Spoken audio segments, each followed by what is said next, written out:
আসসালামু আলাইকুম। আমি আজকে লাউ শাক কিভাবে রান্না করি সেটা আপনাদেরকে সম্পূর্ণ প্রসেস দেখাবো।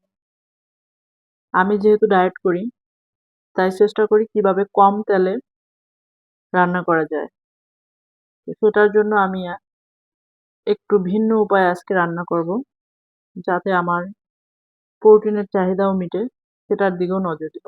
১ম এ আমি কাঁচামরিচ দিলাম, তারপরে একটু লবণ দিয়ে দিলাম, তারপরে একটু হলুদ দিয়ে দিলাম, একটু পেঁয়াজের কয়েক টুকরা দিয়ে দিলাম, ১ মুঠ মসুরি ডাল দিয়ে দিলাম।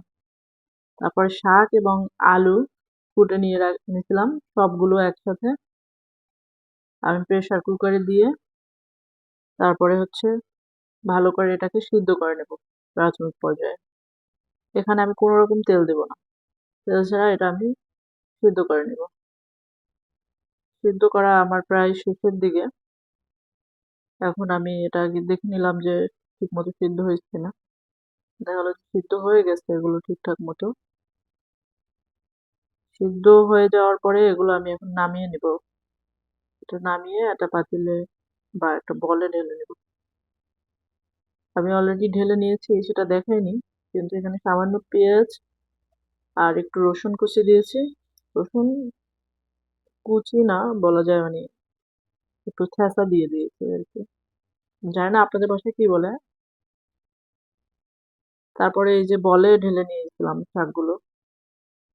তারপরে এখন এই যে রসুন আর পেঁয়াজ এটাকে ভালো করে একটু পুড়িয়ে নিতেছি।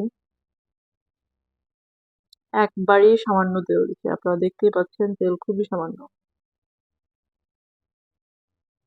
রান্না করতে গেলে সাধারণত এত অল্প তেলে হইতো না।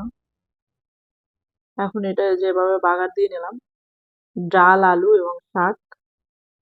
তো আপনারা এভাবে চেষ্টা করে দেখতে পারেন। টেস্ট খুব ভালো।